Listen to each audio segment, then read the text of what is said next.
warahmatullahi wabarakatuh. Selamat sore dan selamat sejahtera bagi agama yang lain. Perkenalkan, nama saya Ali Sodikin dari Ranting NU Kelurahan Damai, Kecamatan Balikpapan Kota, melalui program NU Damai Channel TV, media dakwah Islam Rahmatan lil Alamin yang menyebarkan pesan-pesan perdamaian, keteduhan, dan kasih sayang. Alhamdulillah, pada sore ini kita berjumpa kembali pada acara Dialog Santri dengan tokoh publik. Kali ini kita berdialog dengan Kiai Haji Zainal Abidin. Beliau Rois Suriah Ranting NU Kelurahan Damai, Kecamatan Balikpapan Kota. Gimana Pak Haji kabarnya? Alhamdulillah, sehat walafiat. Pada dialog sore ini kita akan mengambil tema taat kepada ulama, COVID-19 pergi. Baik, untuk pertanyaan yang pertama, Pak Haji. Menurut survei lingkaran Survei Indonesia LSI, Denny JA, profesi yang paling berpengaruh didengar dan diikuti masyarakat itu ulama atau pemuka agama, bukanlah profesi yang lain. Tanggapan Yai bagaimana? Assalamualaikum warahmatullahi wabarakatuh. Waalaikumsalam warahmatullahi wabarakatuh. Alhamdulillah, kesempatan yang mulia ini ada silaturahim dan dialog antara keluarga besar Nahdlatul Ulama Ranting Kelurahan Damai atas pimpinan Pak Andre Lesmana tentunya. Dialog kali ini, kesempatan yang mulia ini mengambil tema tadi taat kepada ulama. Insya Allah Corona go tuntas selesai. Kenapa? Hasil dari survei yang telah dibacakan oleh Mas Ali tadi sangat tepat, sangat wajar, sangat logis. Kenapa? Karena ulama, kalau kita mengambil dasar yang paling konkret, itu kan warasatul anbiya. Al-ulama'u warasatul anbiya. Ulama itu adalah pewaris para nabi. Sementara nabi dan rasul sudah sekian abad. Bahkan nabi yang terakhir, Nabi kita Muhammad sallallahu alaihi wasallam sudah tiada 15 abad yang silam. Jadi kita menghadapi COVID corona ini, siapa lagi yang akan menindaklanjuti ulama? Siapa lagi yang akan menindaklanjuti program Nabi? Ulama. Maka ditegaskan oleh Allah dalam Al-Quranul Karim, a'udzubillahi minasyaitonirrajim, ya ayyuhalladzina amanu atiullah wa atiur rasul wa ulil amri minkum ila akhiril ayat. Wahai orang-orang yang beriman, beriman lagi. Taatlah Anda kepada Allah, taatlah Anda kepada Rasulnya, dan tidak ketinggalan taatlah kepada ulil amri. Lah, al-amri di situ wabil khusus di negara kita Indonesia ini mayoritas muslim yang 85% muslim itu banyak sekali jumlah daripada ulama-ulama ini. Maka sebagai panutan umat, alangkah tepatnya menghadapi corona yang sudah 6 bulan ya Pak ya. Sekitar 6 bulan ini, siapa lagi kalau tidak mengikuti para pemuka agama Islam, ulama. Mungkin yang Nasrani ya pendeta, dan yang Buddha mungkin panandita. Dari Buddha ada lagi, saya nggak tahu. Konghucu pun nggak tahu. Tapi yang penting adalah pemuka-pemuka masyarakat, pemuka-pemuka agama itu, insya Allah tidak berlebihan. Kalau taat tadi atiullah, Rasul, ulil amri lah. Ulama masuk lingkup dalam amri tadi. Jadi dan ada beberapa edaran himbauan dari umarok. Umarok itu di dalamnya juga terlibat ulama. Umarok mengedarkan edaran himbauan itu sudah koordinasi dengan ulama. Jadi kalau kita yang taat kepada Allah, tadi atiullah, ati Rasul, otomatis sangat aneh dan mustahil ingin taat kepada Allah, ingin taat kepada Rasulnya, tapi sementara apa yang disarankan, apa yang dihimbaukan, apa yang jadi fatwakan, apa yang ditausiahkan dari ulama ditinggalkan. Nah ini saya kira musibah, cobaan dari Allah yang sekarang corona ini, ya kapan nggak tahu, tapi rasanya kok berat sekali. Tapi kalau semua konsensus, atiullah, ati Rasul, amri minkum, di dalamnya amri itu ada ulamanya, ikutin ulama. Jadi jangan menafikan, jangan meniadakan proses yang telah beredar, yaitu COVID-nya akan hilang kalau taat betul dengan ulama. Maka kita, wabil khusus saya pribadi, juga mengingatkan diri kami dan rekan-rekan sekalian, wabil khusus yang termasuk figur-figur yang punya posisi diandalkan di tengah-tengah masyarakat, ikutlah himbauan-himbauan, ikut himbauan-himbauan dari pemerintah tadi. Karena pemerintah dalamnya ada ulama tadi. Tidak lepas itu, tidak langsung datang sendiri, tidak ada koordinasi antara kesehatan, antara pemerintah, antara MUI, kan ulama, atau MUI kan ulama, Majelis Ulama Indonesia. Nah itu sudah langsung bikin edaran, ayo harus jaga jarak, bermasker, ya, terus direnggangkan, ya, jarak. Ini kan sudah ada hadisnya. Cuci tangan, kebersihan, kan jelas sekali situ. Jadi sangat aneh, bin ajaib, yang punya posisi ulama, mohon maaf seandainya ada, masih mohon maaf bandel langsung, bahkan akan membingungkan umatnya. Sementara dari pusat, dari ulama pusat, dari negara, dari pemerintah, dari wali kota, dari Pak RT dan sebagainya menganjurkan ayo biar lepas terhindar musibah corona tadi. Tapi sementara ada ulama, mohon maaf seandainya ada, itu kan sudah takdir Allah. Nah inilah yang akan membingungkan kepada jamaah dan masyarakat secara universal, secara umum. Jadi kalau kami menghimbau dengan hormat lagi sangat, tolonglah program yang telah didesain oleh negara, yang di dalamnya ada umarok, dibungkus dengan ulama tadi di dalamnya, ikutin, jangan dipatahkan. Bahkan kan masih ada sekarang kadang-kadang saya mendengar, bahkan saya beberapa kali mendapat input masukan, Pak, masjid sampean sholat enggak Jumatan? Sholat. Nah, kenapa? Bilangnya enggak sholat. Ya dulu memang sementara tidak sholat, tapi sekarang sudah ada kelonggaran. Nah itu sudah ikutin ulama saja. Ikutin pemerintah, ulama itu tidak akan sesat dan tidak akan menyesatkan. Tapi tanggung jawab daripada umarok tadi. Umarok di dalamnya ada ulama tadi. Sementara itu. Jadi mari bersama-sama kita untuk taat kepada umarok yang tengahnya ada ulama tadi. Seperti itu, insya Allah. Ya Pak Haji, ini ke pertanyaan yang kedua Pak Haji. Fungsi agama adalah sebagai penerang umat dari kegelapan. Apa Kiai bisa menjelaskan bila kaitannya dengan masa sekarang adanya pandemi COVID-19 ini? Ya. Terima kasih. Sama Mas Ali dan rekan-rekan sekalian, pemirsa sekalian. Agamalah merupakan aturan.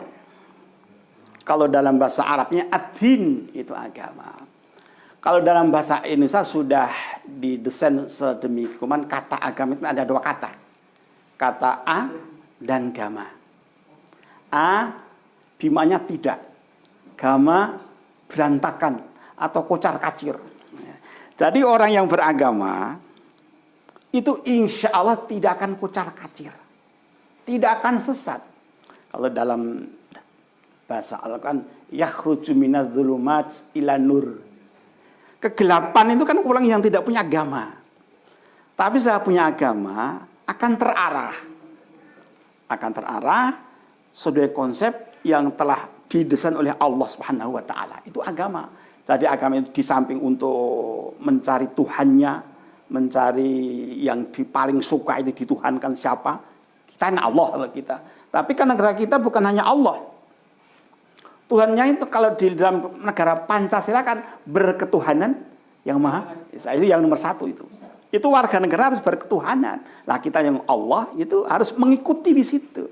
Kalau sudah mengikuti agama, apapun agamanya, insya Allah akan terang, akan terarah hidupnya di dunia ini. Pertama di dunia ini, jangan lari ke sana dulu yang akan tersalah.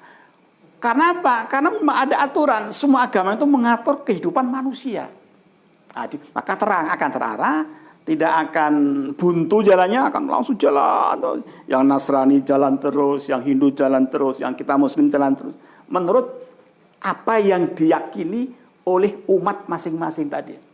Itu jadi agama memang dalam dikaitkan dengan keberadaan sekarang ini harus turun tangan. Agama tidak ada ulamanya nggak mungkin. Ulama tidak punya agama juga nggak mungkin. Pendeta nggak punya umat nggak mungkin. Nah, maka antara pemuka-pemuka agama itu harus selalu bersinergi. Harus kerjasama antara umaro, antara ulama, dan antara pemuka agama, dan lain sebagainya. Yang dipandang ada potensi untuk menerangi kegelapan yang sekarang kita hadapi ini. Ini dengan corona tadi. Gitu insya Allah. Jadi agama itu untuk penerang jalan yang lurus. Jadi A itu tidak, agama itu kocokan. Tidak akan kegelapan. Tidak akan sesat kalau orang yang masuk agama. Orang yang tidak beragama itu yang akan sesat. Punya agama tapi tidak dilaksanakan dengan benar. Nah, ini yang akan jadi kesesatan tadi. Ada yang jadi orang yang dengki, iri, hasut. Nah, ini karena kegelapan. Punya agama tapi tidak dipraktekkan secara konkret apa yang didesain oleh Tuhannya mereka dan Tuhan kita Allah Subhanahu wa taala. Begitu Mas. Ya, ini pertanyaan yang ketiga Pak Kiai. Peran apa yang bisa dilakukan oleh ulama untuk membantu tugas pemerintah dalam penanganan COVID-19 secara efektif? Iya. Terima kasih Mas Ali. Terima kasih. Insya Allah kita wabil khusus yang punya potensi atau yang disebut kiai atau ulama atau pemuka agama dalam membantu, dalam ikut serta masuk ke dalam COVID ini, penanganan COVID secara konkret itu sangat jelas. Di mana para mubalik, para khotib, para ustadz itu setiap Jumat naik di mimbar itu pertama yang akan didengungkan itu sekarang sudah hampir ke setiap masjid. Hampir ke setiap masjid. Itu pasti bahas itu. Program dari pemerintah yang ada 3 poin. Jaga jarak, bermasker, kebersihan. Itu selalu disinggung dalam khutbah. Meskipun tidak seluruhnya di situ. Tapi kata-kata 3 itu sudah. Itu cara wujud untuk memasyarakatkan program pemerintah yang dihadapi. Jadi sangat luar biasa. Bahkan di sekolah-sekolah, di taklim, meskipun sekarang belum maksimal, masih berapa poin saja yang biasanya penuh, hanya berapa, karena sikonya kan harus jaga jarak. Nah, itu bahkan yang di rumah ke rumah harus dipending dulu, dikumpulkan di masjid yang luas seperti yang di masjid kita itu jarak 1 meter 2 meter. Itu tetap ada pengajian, nggak pernah lat. 2 bulan, sebulan 2 kali itu ada di Syifaul Qulub itu ada di situ. pimpinan Pak Andri Semana. Iya, itu ada tuh. Nggak pernah absen, tetap ada. Tapi tadi itu dari program pemerintah yang 3 poin, pakai masker, selalu ada, langsung cuci tangan, kebersihan ada, jaga jarak, tidak tinggalkan. Intinya tetap mematuhi Tetap protokol kesehatan. harus, itu memang tugas kita. Maka kami dari awal tadi, tolong kalau yang punya potensi untuk dipercaya oleh umat, jangan dipatahkan di tengah jalan. Jangan hanya istilahnya cuma ini sudah takdir Allah, jangan. Harus ada. Manusia di dunia kan ada 3, Mas. Satu adalah ikhtiar. Ikhtiar itu wajib. Yang kedua itu memohon, berdoa. Baru yang ketiga itu tawakal itu pasrah. Masuk ke takdir itu tawakal. 3 ini harus diwati. Enggak boleh langsung ke takdirnya saja, enggak. Takdirnya akan sakit tapi enggak berobat. Ini rasanya enggak boleh ya kan? Takdirnya ini lapar. Tapi enggak mau makan, enggak mau ikhtiar. Sakit tapi enggak mau berobat. Nah, ini makanya kita ini selalu mengingatkan pada kita sekalian, waktu kami harus 3 ini poin. Itu ada ikhtiar, itu jelas, ayatnya jelas, berdoa jelas, tawakal. 3 ini.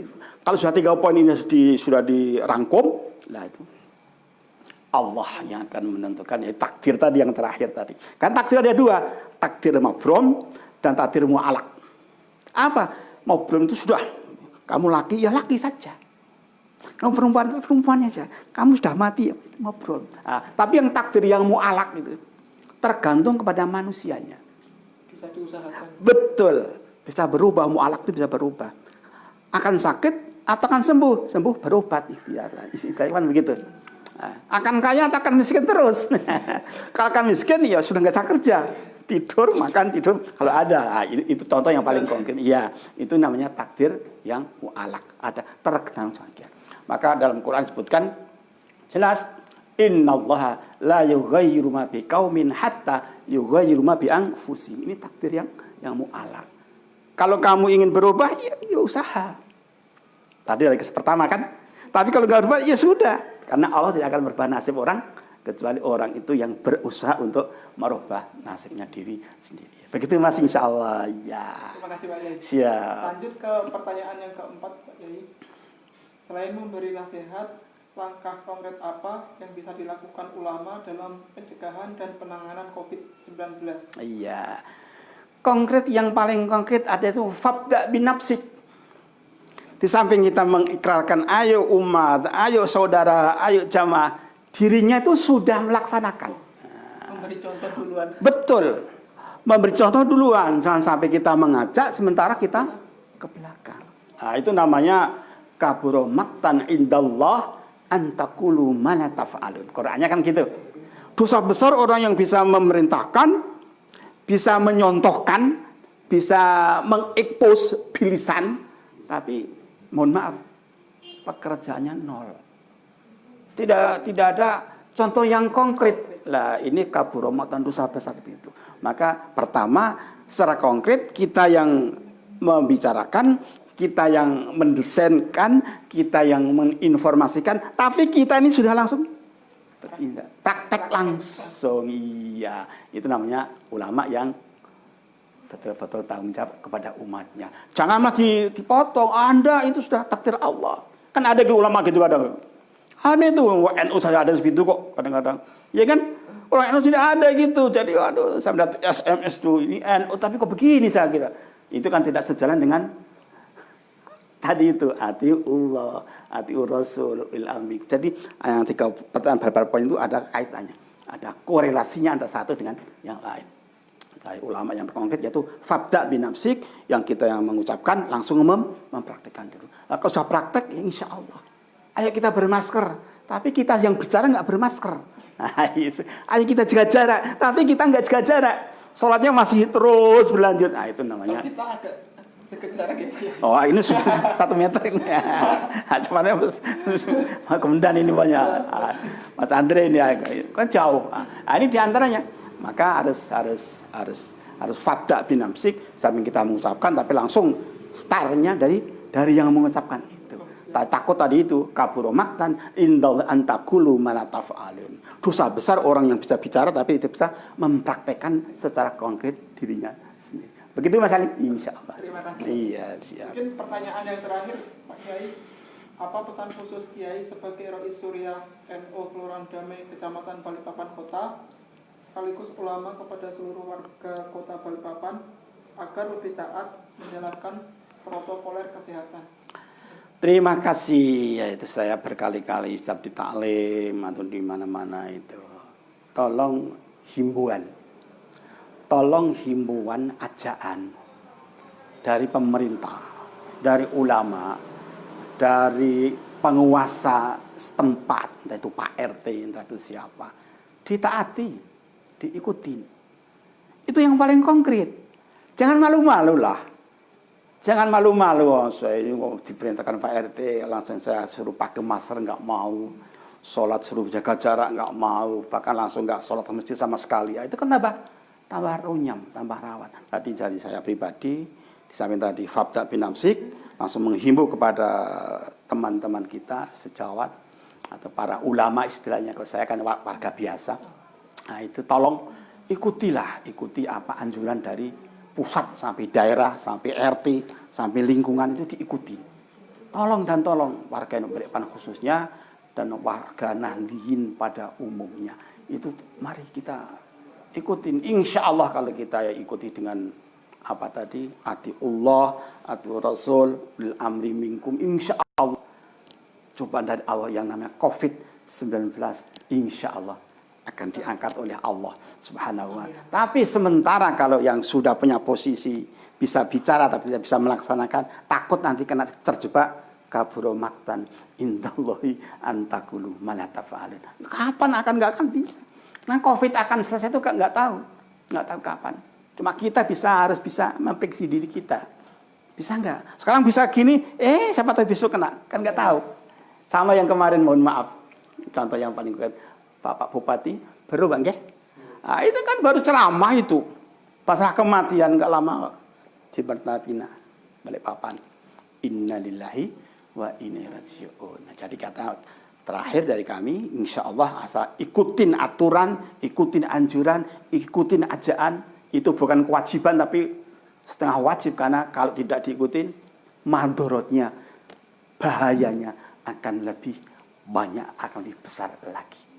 Jadi yang paling konkret, mari ikuti apa yang telah dianjurkan oleh pemerintah, para ulama, para umarok. Itu tidak menyimpang dari nas, baik Al-Quran maupun Al-Hadis. Karena ada hadis yang artinya, barang siapa yang taat kepada umarok, taat kepadaku. Kata Rasul, siapa yang taat kepadaku, otomatis taat kepada umarok. Taat kepada Allah Subhanahu wa ta'ala. Ini kaitannya penafsiran dari atiullah wa Rasul wa ulil amri minkum. Untuk menghadapi ini harus kita ke sana. Jangan ragu-ragu kita. Kalau ragu-ragu akan nggak berhasil. Nggak akan berhasil. Jadi ibadah itu jangan ragu-ragu. Berdakwah jangan ragu-ragu. Bismillahirrahmanirrahim. Contoh yang paling konkret Mas Ali. Kita akan melompat parit. Ragu-ragu. Nggak sampai itu. Ceblok parit. Iya kan? Akan ceblok parit. Tapi kalau bismillahirrahmanirrahim, yakin bismillah, loncat sampai itu. Apapun bismillah, ini ragu-ragu. Nah, itu contoh yang paling kecil. Jadi kita harus acuannya jelas, Quran dan Sunnah yang dipandu oleh beberapa ulama, wabil khusus. Nah, ini cukup ulama yang tidak dilakukan lagi. Begitu Mas Ali, insyaallah. Ya. Baik, terima kasih kepada Kiai Haji Zainal Abidin yang telah memberikan waktu kepada kita untuk berdialog. Semoga apa yang kita dialogkan ada hal yang dapat kita petik, pelajaran atau hikmah pada kemudian hari. Amin ya Rabbal. Saya Ali Sodikin dari Ranting NU Kelurahan Damai beserta kru Balikpapan Kota melalui program NU Damai Channel TV mengucapkan banyak-banyak terima kasih dan mohon maaf bila ada dialog pada sore hari ini ada kekurangannya. Kita berjumpa pada program selanjutnya. Insyaallah. Wallahu muwaffiq ila aqwamit thoriq. Assalamualaikum warahmatullahi wabarakatuh. Waalaikumsalam warahmatullahi wabarakatuh.